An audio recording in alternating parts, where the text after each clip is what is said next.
boleh respons Anda usai pemerintah akhirnya mengumumkan sejumlah keputusan begitu di mana PPN 12% hanya untuk barang mewah saja, kemudian juga ada stimulus-stimulus ekonomi untuk mendorong daya beli masyarakat.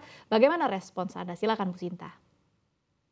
Ya, tentunya pertama-tama kami apresiasi ya pemerintah yang akhirnya memutuskan untuk menaikkan PPN 12% itu hanya dengan barang-barang yang mewah dan yang sudah dikenakan PPNBM. Jadi barang dan jasa lainnya itu tetap dikenakan tarif PPN 11%. Kami apresiasi ini keputusan mungkin yang tidak mudah, tapi pada akhirnya pemerintah mendengarkan aspirasi masyarakat maupun dunia usaha.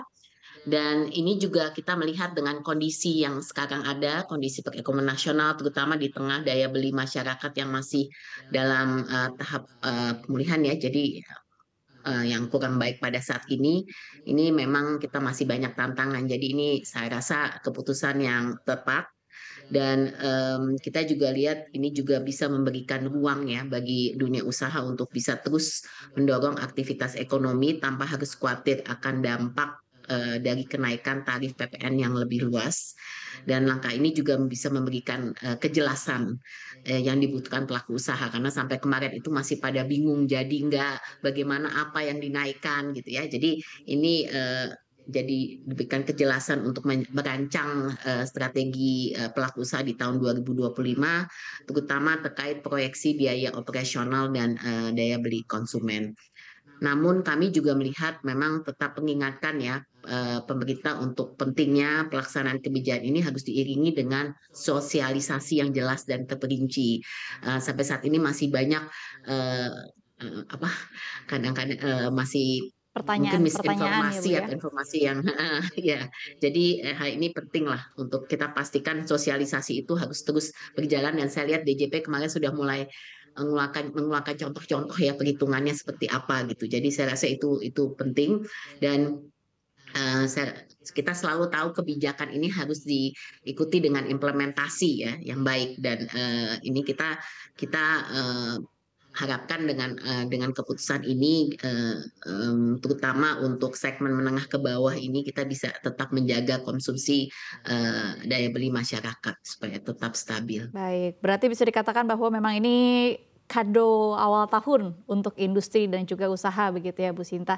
Tadi menarik pernyataan Anda, bagaimana Anda meng-highlight berkaitan dengan sosialisasi. Karena kita tahu diumumkannya mepet-mepet banget di tanggal 31 Desember 2024, bahkan diumumkannya lewat Instagram Bu Menkyu Sri Mulyani begitu pada malam hari kalau saya tidak salah melihat pada saat itu begitu. Apakah ini juga berpengaruh terhadap situasi usaha? Karena kan pastinya kan kalau kita bicara soal usaha ini pasti sudah membuat strategi untuk jangka panjang, sedangkan keputusan ini mendadak sifatnya. Silakan Bu Sinta.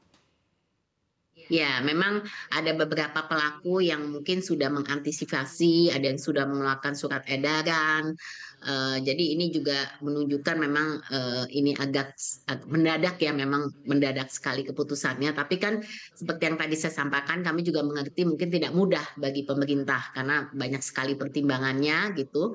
Dan memang kembali lagi kami di sini melihat sebisa mungkin keputusan-keputusan itu kita lebih punya waktu ya sebelum implementasinya dijalankan dan ini sudah sering kali kami sampaikan. Tapi kita juga perlu memastikan bahwa memang komunikasi dan sosialisasi yang lebih baik ini penting dan yang tadi saya sampaikan implementasi dari PPMK 131 ini ya sosialisasi juga mencakup informasi teknisnya. Ya. Ini juga penting dan saya rasa pelaku juga mesti mengerti bahwa dengan pertimbangan-pertimbangan yang tidak mudah ya akhirnya baru bisa last minute. Tapi pada akhirnya kan yang penting outcome-nya juga ya bahwa memang ini sesuatu yang diharapkan juga oleh banyak pelaku usaha.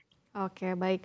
Lalu tadi juga Anda meng-highlight berkaitan dengan masih sosialisasi. Kalau tadi kita bicara berkaitan dengan mepetnya waktu sosialisasi atau pengumuman dari keputusan ini, selanjutnya kita bicara berkaitan dengan sebenarnya apa saja sih barang-barang yang tidak kena dan juga kena kenaikan pajak 12%. Ini saya setuju dengan Bu Sinta bahwa kita semua masih bertanya-tanya begitu per barang dan juga jasanya. Sebenarnya apa saja sih yang naik, terutama kalau saya perhatikan di media sosial banyak warganet yang mempertanyakan barang-barang yang sifatnya tersier dan juga sekunder begitu. Karena kalau primer sudah disepakati bahwa bahan pokok ini tidak naik begitu kan.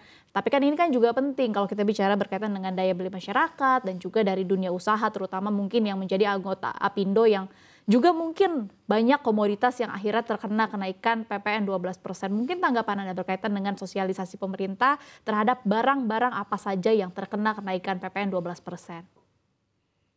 Ya, saya rasa pada waktu disampaikan ya oleh Ibu Menteri Keuangan, Ibu Ani, saya sudah clear ya bahwa memang semua yang selama ini 11% itu akan tetap 11%, kecuali barang-barang mewah yang ada di dalam tadi ya, yang sudah kena PPNBM ya, dan itu sudah dijabarkan juga apa-apa saja barang-barang yang termasuk di situ gitu.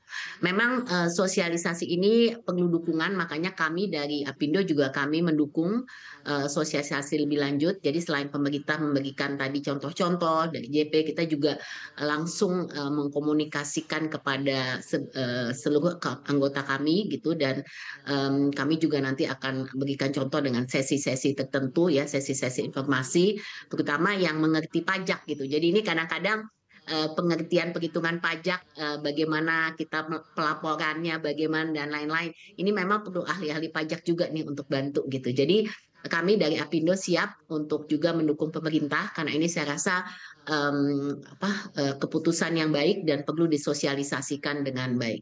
Oke, baik Bu Sinta. Tapi kan ini ada sebuah bisa dikatakan polemik lah ya. Ada yang berpendapat bahwa dengan dibatalkannya kenaikan PPN ini juga akan menekan penerimaan negara. Memang mungkin tidak langsung terasa di dunia usaha begitu. Kalau kita bicara berkaitan dengan penerimaan negara, tapi kan kalau kita bicara penerimaan negara ini juga bicara berkaitan dengan proyek-proyek strategis nasional, kemudian fokus-fokus pemerintah yang juga pastinya akan berpengaruh terhadap makroekonomi kita secara general begitu. Kalau akhirnya target penerimaan negara ini gagal untuk dicapai, apakah memang dari dunia usaha juga ada yang perlu diwaspadai atau diwanti-wanti dengan kondisi ini? Silakan Bu Sinta.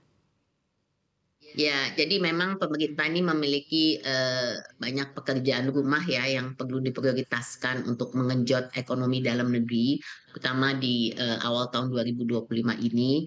Jadi bagaimana kita bisa menjaga daya beli masyarakat, bagaimana kita bisa meningkatkan kinerja sektorial. Jadi pertama kita mesti melihat kalau memang ini kan kemarin itu kan kekhawatiran kita kan kalau itu dinaikkan berarti kan akan pengaruh kepada daya beli. Nah, sekarang dengan tidak dinaikkan harapan kita kan konsumsinya akan lebih tinggi gitu. Jadi di sini dari segi volumenya ya. Jadi walaupun kita melihat apa namanya tidak ada kenaikan, tapi kan secara kuantiti ini mungkin bisa lebih besar karena daya belinya bisa dipertahankan. Jadi bisa konsumsinya ini bisa meningkat.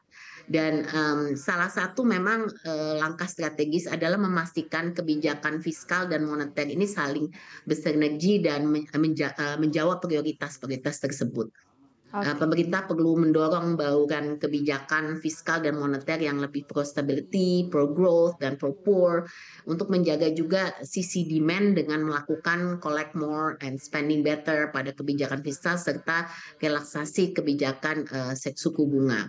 Dalam jangka pendek, terutama kami minta pemerintah memperhatikan industri padat karya yang memerlukan juga dukungan konkret untuk mengurangi beban operasional.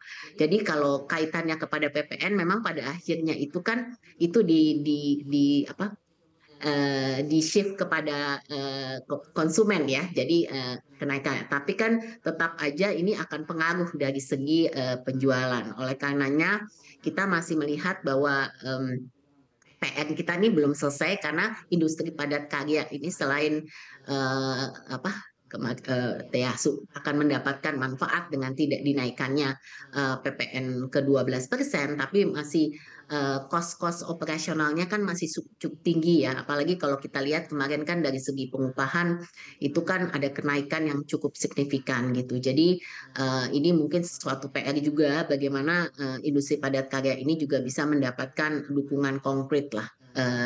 Terutama insentif-insentif yang bisa diberikan oleh pemerintah.